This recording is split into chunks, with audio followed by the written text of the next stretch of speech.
हाँ जी दोस्तों, तो फाइनली शुरू होता है सेक्शन नंबर 149 जो कि इस पूरे चैप्टर का पहला सेक्शन है और बहुत ही इंपॉर्टेंट सेक्शन है जो कहता है क्या कि भाई साहब अगर तुम कंपनी हो तो तुम्हें बोर्ड ऑफ डायरेक्टर भी चाहिए होगा। मतलब तुम्हें बोर्ड ऑफ डायरेक्टर भी मेंटेन करके चलना पड़ेगा, कॉन्स्टिट्यूशन उसका होना आवश्यक है।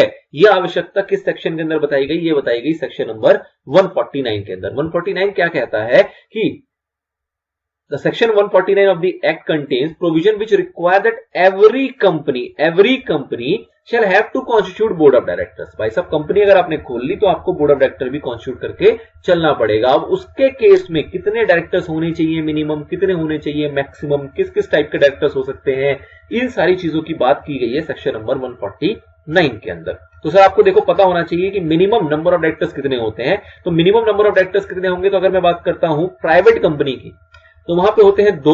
अगर बात करें पब्लिक कंपनी की तो मिनिमम होने चाहिए 3। और अगर बात करें हम ओपीसी की तो वहां पे मिनिमम होना चाहिए आपका 1 डायरेक्टर। और मैक्सिमम कितने हो सकते हैं सर? तो मैक्सिमम हो सकते हैं 15 डायरेक्टर।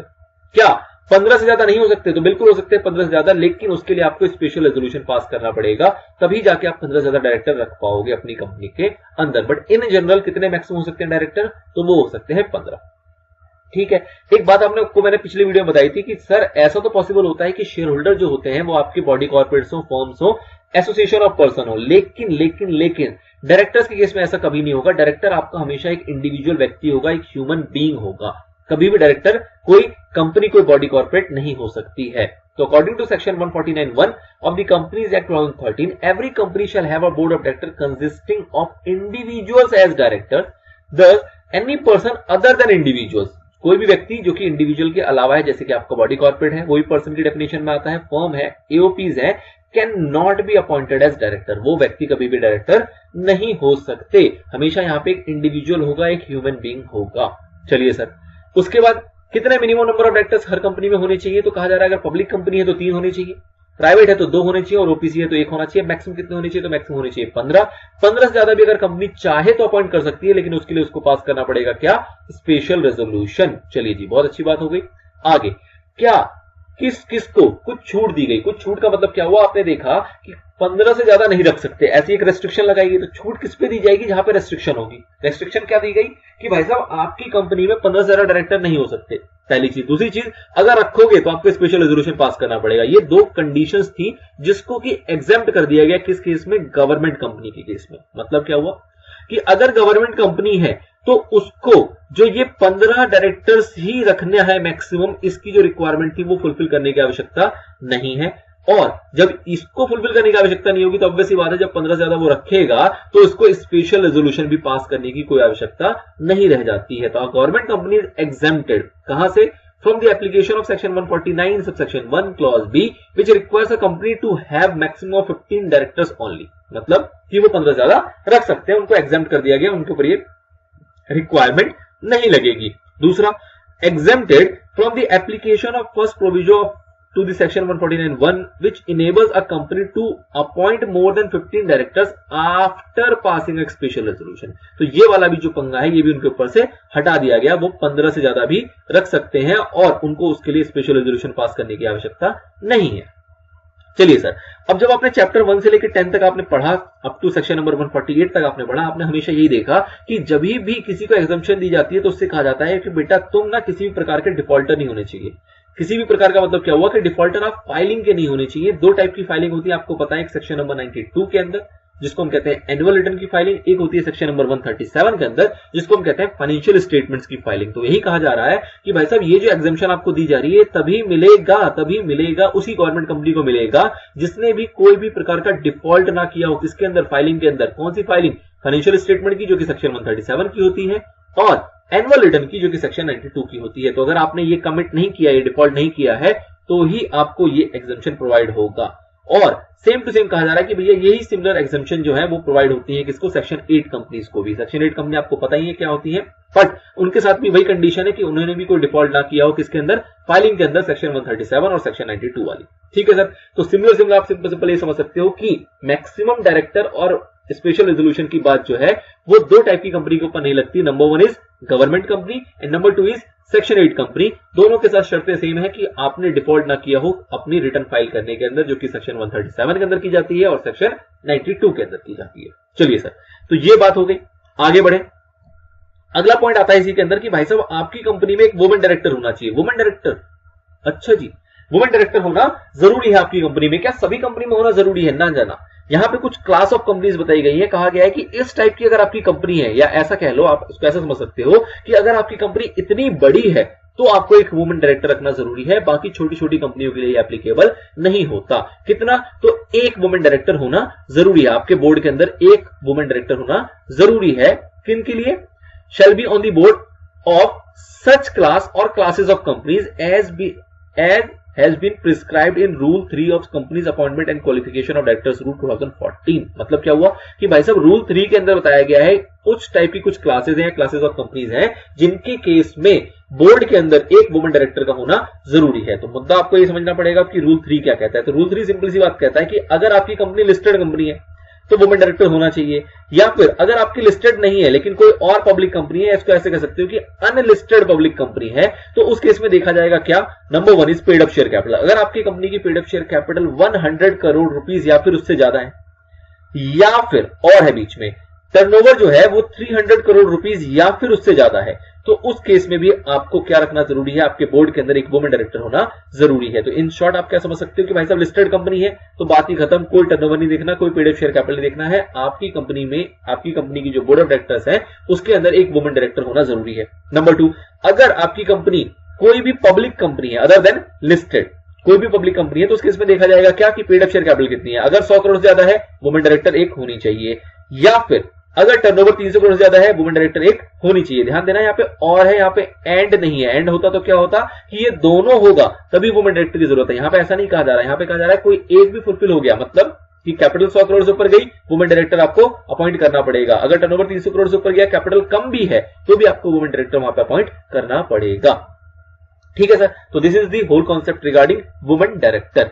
नाउ आगे बढ़ते हैं, कुछ एक्सप्लेनेशन दी गई है इसके रिगार्ड में। क्या एक्सप्लेनेशन है कि हमें जो ये फिगर्स देखनी है, कौन सी फिगर देखनी है सर? हमें फिगर देखनी है कि पेड अप शेयर कैपिटल कितना है, टर्नओवर कितना है। ये कौन सी बैलेंस शीट में देखेंगे, कौन सी डेट की फाइनेंशियल स्टेटमेंट उठा के ये फिगर्स को देखेंगे? तो ऑब्वियस सी बात है, जो भी आपका लेटेस्ट ऑडिटेड फाइनेंशियल स्टेटमेंट होगा, मतलब कि जिस साल भी आपको वुमेन डायरेक्टर की एलिजिबिलिटी को चेक करना है, तो उस केस में आप क्या करोगे? जो भी उससे पीछे का साल होगा, जो भी लेटेस्ट पिछला साल होगा, सपोज मैं बात कर रहा हूं अगर 2021 की, तो मैं ऑब्वियसली बात है 2020 का जो ऑडिटेड फाइनेंशियल स्टेटमेंट होगा उसमें देखूंगा कि पेड अप शेयर कैपिटल कितनी है, उसमें देखूंगा कि टर्नओवर कितना है, और अगर वो इस क्राइटेरिया को फॉलो कर रहा है तो वुमेन डायरेक्टर मुझे अपॉइंट करना पड़ जाएगा। तो यही कहा जा रहा है, for the purpose of having a women director on board it is clarified that the paid up share capital और turnover as the case may be as on the last date of the latest audited financial statement shall be taken into account. ठीक है ना, जो भी आपके पास latest audited financial statement है उसकी लास्ट डेट पे क्या आपका टर्नओवर है, क्या आपका पेड अप शेयर कैपिटल है, उसको देख के आप जज करोगे कि वुमेन डायरेक्टर की रिक्वायरमेंट आ रही है या नहीं आ रही है। नाउ बात करते हैं, अगर कोई न्यूली इनकॉर्पोरेटेड कंपनी होगी तो वो किस तरीके से कंप्लाई करेगी इस प्रोविजन को? तो उसके लिए कहा जा रहा है कि अगर कोई भी न्यूली इनकॉर्पोरेटेड कंपनी है तो उसको वुमेन डायरेक्टर के प्रोविजन को कंप्लाई कर लेना है। कितने दिन के अंदर? 6 महीने के अंदर अंदर। एक बार कंपनी इनकॉर्पोरेट हो गई तो इनकॉर्पोरेट होने के 6 महीने के अंदर अंदर आपको देख लेना है कि अगर आपको वुमेन डायरेक्टर के प्रोविजन फुलफिल करने की रिक्वायरमेंट आ रही है तो आपको वो फुलफिल कर लेना है, उसकी कंप्लायंस प्रॉपरली हो जानी चाहिए। A company which has been incorporated under the act and is covered by the provision requiring appointment of a woman director, मतलब कि 6 महीने के अंदर, सपोज करो आपने कंपनी इनकॉर्पोरेट की और कंपनी आपने इनकॉर्पोरेट ही की है 150 करोड़ की शेयर कैपिटल के साथ, कंपनी आपने इनकॉर्पोरेट ही की है 150 करोड़ की शेयर कैपिटल के साथ, तो ऑब्वियस सी बात है कि आपके ऊपर वुमेन डायरेक्टर की एलिजिबिलिटी आ गई, क्योंकि आपकी जो स्टार्टिंग ही पेड अप शेयर कैपिटल है वो कितनी है? 150 करोड़। ठीक है, सॉरी 150 करोड़, मतलब 150 करोड़ रुपीस की आपकी पेड अप शेयर कैपिटल है। तो उस केस में आपको वुमेन डायरेक्टर अपॉइंट करने की रिक्वायरमेंट स्टार्टिंग में ही आ गई। स्टिल आपको 6 महीने की मोहलत दी जा रही है कि भाई साहब इनकॉर्पोरेशन के 6 महीने के अंदर अंदर अगर आपके ऊपर ये प्रोविजन अप्लाई होते हैं तो आपको इसको प्रॉपरली कंप्लाई कर लेना है। ठीक है, in case of newly incorporated company. Now filing of intermittent vacancy of women director, अगर वुमेन डायरेक्टर की वैकेंसी आ गई किसी भी ऐसे रीजन से जो कि एकदम सडन था, जैसे कि कह लो फॉर एग्जाम्पल कि वुमेन डायरेक्टर की अगर डेथ हो जाती है तो उस केस में क्या करेंगे? अगर सडन डेथ हो जाती है वुमेन डायरेक्टर की, तो उस केस में क्या किया जाएगा? तो उस केस में आपको कुछ मोहलत दी जाएगी, कुछ टाइम दी जाएगी, उसके बारे में बात की जा रही है। क्या कहा जा रहा है कि any intermittent vacancy of women director shall be filled up by board. मतलब कौन इसकी फिलिंग करेगा? तो जी बोर्ड इसकी फिलिंग करेगा, मतलब इस वैकेंसी को कौन भरेगा? आपका बोर्ड। ठीक है जी। कब तक? एट दी अर्ली, जितनी जल्दी हो सके। लेकिन बेटा जितनी जल्दी मतलब तुम बोल दोगे 4 साल लग गए जी, हम तो पूरी कोशिश कर रहे हैं, तो इसलिए आपको मैक्सिमम डेट दे दी गई। क्या दे दी गई? But not later than immediate next board meeting और 3 months from the date of such vacancy whichever is later. मतलब क्या हुआ कि भाई साहब जितनी जल्दी कर सको उतनी जल्दी कर लेना, लेकिन अगली बोर्ड मीटिंग से ज्यादा समय मत ले लेना। अब आप क्या कर रहे हो? आपने कहा अच्छा बेटा अगली बोर्ड मीटिंग का टाइम दे दिया, तो हम बोर्ड मीटिंग ही रखेंगे 6 महीने के बाद। हम अगली बोर्ड मीटिंग ही रखेंगे कब? 6 महीने के बाद। तो उसमें कह दिया गया कि नहीं, अगर आप ऐसा दिमाग लगाओगे ना तो मैक्सिमम टाइम आपको 3 महीने मिलेंगे। मैक्सिमम टाइम कितना मिलेगा? 3 महीना मिलेगा। तो आपको क्या देखना है? Whichever is later. ठीक है, इमीडिएट नेक्स्ट बोर्ड मीटिंग और 3 months from the date of such vacancy whichever is later. जो भी लेट होगा, मतलब जो भी इसमें सबसे बाद की डेट होगी वो लगेगा। अच्छा, ये जो मैं कह रहा हूं ना बोर्ड मीटिंग 6 month बाद, ये भी आप नहीं कर सकते। क्यों? क्योंकि इसमें भी कुछ रिक्वायरमेंट होगी। जब आप बोर्ड मीटिंग वाला चैप्टर पढ़ोगे तो वहां पे आप देखोगे कि 1 साल के अंदर आपको 4 बोर्ड मीटिंग रखनी होती है और दोनों के बीच का कुछ गैप का प्रोविजन ऐसा दिया गया है ताकि आप ज्यादा मंथ के गैप में बोर्ड मीटिंग कंडक्ट ना कर सको। तो इसलिए ये वाला चीज भी आपका यहाँ पे एलिजिबल नहीं हो पाएगा। इसका बेसिकली आप मतलब ऐसा समझ लो कि अगर आपको जब ये वैकेंसी अराइज हुई उसके 4 महीने के बाद आपकी बोर्ड मीटिंग है और 3 महीने, तो आपको मैक्सिमम टाइम कितना मिलेगा वहां पे? 4 महीने का। ठीक है, अगर लेट से ऐसा है कि आपकी 1 महीने बाद ही बोर्ड मीटिंग है, या ऐसा भी पॉसिबल हो सकता है कि सपोज करो 15 दिन के बाद ही बोर्ड मीटिंग है। अब आप कहोगे यार ये तो प्रोविजन गलत बनाया है भाई साहब, ये वैकेंसी अराइज हुई लेकिन 15 दिन के बाद मेरी बोर्ड मीटिंग है, 15 दिन के अंदर कैसे कैसे हम वैकेंसी फिल करेंगे? तो उसलिए आपको यहाँ पे 3 महीने का और मोहलत दिया गया है। मतलब कि अगर 15 दिन के बाद आपकी बोर्ड मीटिंग है तो आप टेंशन ना लो, 15 दिन और 3 months whichever is later, तो ऑब्वियस बात है 3 महीने के अंदर भी अगर आप फिल कर लेते हो, वैकेंसी को फिल कर लेते हो, तो आपके ऊपर कोई भी नॉन कंप्लायंस का प्रोविजन यहाँ पे एप्लीकेबल नहीं होगा। तो इस तरीके से लेना है। यहाँ पे मैं कुछ यहाँ पे एक चीज गलत बोल गया था, वो बेसिकली पॉसिबल ही नहीं है प्रैक्टिकली, क्योंकि बोर्ड मीटिंग की जो प्रोविजन अब आके देखोगे वहां पर आप देखोगे कि इतना लंबा गैप कभी भी बोर्ड मीटिंग में नहीं हो सकता है। तो ये इस चीज को बचाने के लिए दिया गया है। या यहाँ पे ऐसा भी हो सकता है कि लेट से 1 दिन के बाद ही बोर्ड मीटिंग है। सपोज करो वुमेन डायरेक्टर की डेथ हुई और उसके अगले दिन ही बोर्ड मीटिंग थी, तो अब 1 दिन में कहां से फुलफिल कर लेंगे? इसलिए आपको यहाँ पे ये वाली चीज दी गई है और लेटर का प्रोविजन दिया गया है, ना कि विच एवर इज अर्लियर का प्रोविजन। ठीक है, चलिए सर, तो ये इस चीज को अवॉइड कर रहा है, इस टाइप की प्रॉब्लम से इसको दूर करने की कोशिश की जा रही है, नथिंग एल्स। नाउ एग्जांपल देख लेते हैं। Sheetal was occupying the office of women director in the company but due to her sudden death on 17 March 2019, 17 March 2019 को इनकी सडन डेथ हो जाती है। ठीक है sir, the intermediate vacancy so occurred was required to be filled at the earliest because she was only women director on the board. ये अकेली women director थी। अगर सपोज 2 वुमेन डायरेक्टर होती, एक की डेथ हो जाती तो चल जाता, हमारा प्रोविजन तो एक ही रखने का है। हमने पहले से 3 वुमेन डायरेक्टर रखे हुए थे अगर अपने बोर्ड के अंदर, तो अगर एक की डेथ हो गई तो हम नॉन कंप्लायंस के अंदर तो आ ही नहीं रहे। बट अगर एक ही वुमेन डायरेक्टर है तो उस केस में आपको क्या करना पड़ेगा? आपको इस प्रोविजन को फुलफिल करना पड़ेगा। The immediate board meeting was held on 25th June 2019। देखो मार्च में डेथ हुई है, 25 जून 2019 को आपकी अगली बोर्ड मीटिंग होनी है। The vacancy of women director must be filled up latest by 25 जून। या तो 25 जून से पहले पहले फुलफिल कर लो, या फिर 3 months from the date of such vacancy. तो वैकेंसी हुई है 17 मार्च 2019 को, इससे जब आप 3 महीने जोड़ोगे तो 3 महीने आपका निकल के आएगा 16 जून 2019। तो आपको क्या देखना है कि भाई साहब 25 जून 2019 या फिर 16 जून 2019 विच एवर इज लेटर। तो ऑब्वियसली बात है आपके पास मैक्सिमम टाइम कितना मिल गया?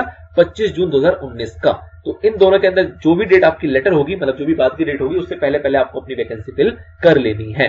ठीक है, अभी 17 मार्च से लेकर जो 16 जून यहाँ पे लिया गया है, तो यहाँ पे 3 months जब आप काउंट करोगे तो आप यहाँ पे 90 डेज लेके चलोगे, क्योंकि यहाँ कंप्लीटेड मंथ की बात नहीं हो रही है। तो आपको यहाँ पे 90 डेज लेके चलना है और उस अकॉर्डिंग आप काउंट करोगे तो आपका 3 months यहाँ पे आके फॉल कर जाएगा। ठीक है, चलिए, तो ये एक एग्जांपल था आपके मॉड्यूल का। ऐसा सिंपल है, आपको प्रोविजन भी क्लियर हो गया होगा। अगला पॉइंट आता है resident director. Sir resident director क्या होता है? तो हर एक कंपनी के अंदर एक रेजिडेंट डायरेक्टर होना भी जरूरी है। बिना रेजिडेंट डायरेक्टर के आप कंपनी इनकॉर्पोरेट नहीं कर सकते हो। एक डायरेक्टर आपका रेजिडेंट होना चाहिए। अब रेजिडेंट का मतलब क्या होता है? तो आपने इनकम टैक्स में पढ़ा हुआ है। रेजिडेंट का मतलब होता है कि वैसा डायरेक्टर जो कि इंडिया में रहा हो, कितने दिन रहा हो? कम से कम 182 डेज, मतलब 182 डेज या फिर उससे ज्यादा अगर वो इंडिया में रहा है तो वो कहलाता है रेजिडेंट। ठीक है ना? तो ऐसा एक डायरेक्टर आपकी कंपनी में जरूर होना चाहिए जो कि रेजिडेंट डायरेक्टर हो, मतलब कि वो व्यक्ति इंडिया में 180 दिन या फिर उससे ज्यादा रहा हो, उससे कम ना रहा हो। ठीक है, चलिए सर, तो every company shall have at least one director who stays in India for a total period of not less than 182 days during the financial year. However, in case of newly incorporated company, the above requirement shall apply proportionately at the end of the financial year in which it is incorporated. मतलब क्या हुआ कि भाई साहब एक नई company incorporate हुई तो उस केस में हम कैसे देखेंगे उसकी रेजिडेंशियल जो स्टेटस है उसको कैसे डिटरमाइन करेंगे, उस केस में उसके डेज को कैसे काउंट करेंगे। तो कहा क्या जा रहा है कि भाई साहब एक कंपनी लेट से बनती है आपकी जून के अंदर, ठीक है। अब जून के अंदर अगर कंपनी बनती है तो इसको देखेंगे कि ये जो इसका साल खत्म होगा वो होगा लेट से जून 20 से मार्च 21 है, तो मार्च 21 में जब साल खत्म हुआ तो ये पूरा साल तो है नहीं, तो इस केस में हम देखेंगे कि इसको भी प्रोपोर्शनेटली तोड़ देंगे। मतलब क्या हुआ कि 182 डेज रहना था उसको लेट से आउट ऑफ व्हाट 365। तो बताओ इतने दिन में कितने दिन रहा। तो अब मैं यहां काउंट नहीं कर रहा हूं, बट लेट अस अज्यूम कि ये जो रहा है ये 200 दिन का साल रहा है इनका, 200 दिन का। तो हम इसको प्रोपोर्शनेटली मल्टीप्लाई बाय 200 कर देंगे कि 182 डेज था अगर 365 डेज के अंदर, तो 200 डेज में उसको कितने दिन रहना चाहिए, ठीक है। तो इस तरीके से आपका एक डेज निकल के आएगा। उतने दिन अगर एक भी डायरेक्टर आपका इंडिया में रहा है तो रेजिडेंट डायरेक्टर की जो कंडीशन है वो फुलफिल यहां पे हो जाती है, ठीक है सर। आगे बढ़ते हैं। नेक्स्ट पॉइंट आता है आपका इंडिपेंडेंट डायरेक्टर। अब सर इंडिपेंडेंट डायरेक्टर क्या होता है, ये भी एक वैरायटी है डायरेक्टर की। इंडिपेंडेंट डायरेक्टर का मतलब क्या हुआ कि कुछ एक स्पेसिफाइड पब्लिक कंपनी है। स्पेसिफाइड पब्लिक कंपनी बेसिकली क्या है, तो यहां पे भी कुछ लिमिट्स दी गई हैं कि इतने से ज्यादा टर्नओवर होनी चाहिए, इतने ज्यादा की आपकी पेड अप शेयर कैपिटल होनी चाहिए, इतने ज्यादा की बोरिंग होनी चाहिए वगैरह वगैरह। तो अगर वो आप क्राइटेरिया फुलफिल करते हो, मतलब कि अगर आपकी कंपनी इतनी बड़ी है जो कि उस लिमिट को पार करती है, तो उस केस में आपको इंडिपेंडेंट डायरेक्टर अपनी कंपनी में रखने होंगे। मतलब कि जो अपनी कंपनी का बोर्ड होगा, जो आपकी कंपनी का बोर्ड होगा उसके अंदर इंडिपेंडेंट डायरेक्टर होना मस्ट हो जाएगा। अब ऐसा क्यों हो रहा है सर, क्योंकि कुछ बड़ी कंपनीज है बेसिकली। अब लिमिट्स की बात हम आगे करेंगे, फिलहाल नहीं कर रहे।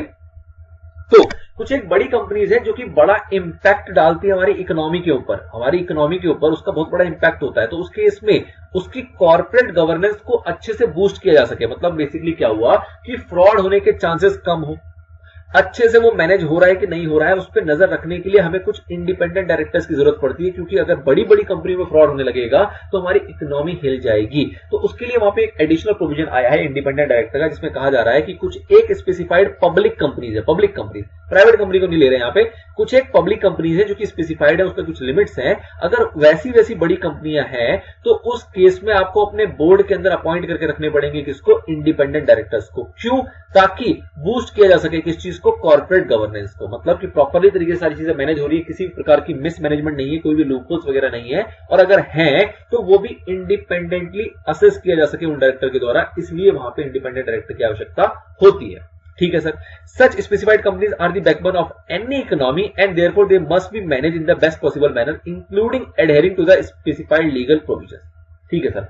अब इंडिपेंडेंट डायरेक्टर बेसिकली कॉन्सेप्ट क्या है यहाँ पे, तो इंडिपेंडेंट डायरेक्टर का कॉन्सेप्ट ये है कि भाई साहब तुम्हें ना अनबाइज्ड रहना है। जैसे आपने देखा ना ऑडिटर को इंडिपेंडेंट होना जरूरी होता है, वैसे यहाँ पे कहा जा रहा है कि भाई साहब डायरेक्टर को इंडिपेंडेंट रहना है। मतलब किसी के दबाव में आके कोई डिसीजन में अपनी सहमति नहीं देनी, और अगर कुछ भी उनको ऊंच नीच दिखती है तो उसके रिगार्डिंग आपको प्रॉपरली कंप्लेन करना है, प्रॉपरली स्टेप लेना है कि नहीं भाई साहब ये काम तो गलत हो रहा है कंपनी के अंदर, और उसकी कंप्लायंसेस के अकॉर्डिंग जहां भी रिपोर्टिंग करने की रिस्पॉन्सिबिलिटी है वो रिपोर्टिंग आपको कर देनी है। मतलब कोई भी इलीगल एक्टिविटी नहीं होनी चाहिए, कोई भी ऐसी एक्टिविटी नहीं होनी चाहिए जो कि कंपनी के इंटरेस्ट में ना हो, इकोनॉमी के इंटरेस्ट में ना हो, गवर्नमेंट के इंटरेस्ट में ना हो। अगर ऐसा कुछ है तो आपको उसको रोकना है, और अगर नहीं रुक रहा तो एटलीस्ट उसकी आपको रिपोर्टिंग कर देनी है नेसेसरी एजेंसीज को, ताकि वो एक्टिविटी ना हो पाए। तो ये है पूरी पूरी रिस्पॉन्सिबिलिटी इंडिपेंडेंट डायरेक्टर की कि भाई साहब तुम्हें इंडिपेंडेंट रहना है, किसी के दबाव में नहीं आना, किसी के द्वारा इन्फ्लुएंस नहीं हो रहा है, अनबाइज्ड वे में अपने डिसीजन को लेना है, और अगर कुछ भी ऊंच नीच दिखती है तो उसको रोकने की पूरे आपको सक्षम प्रयास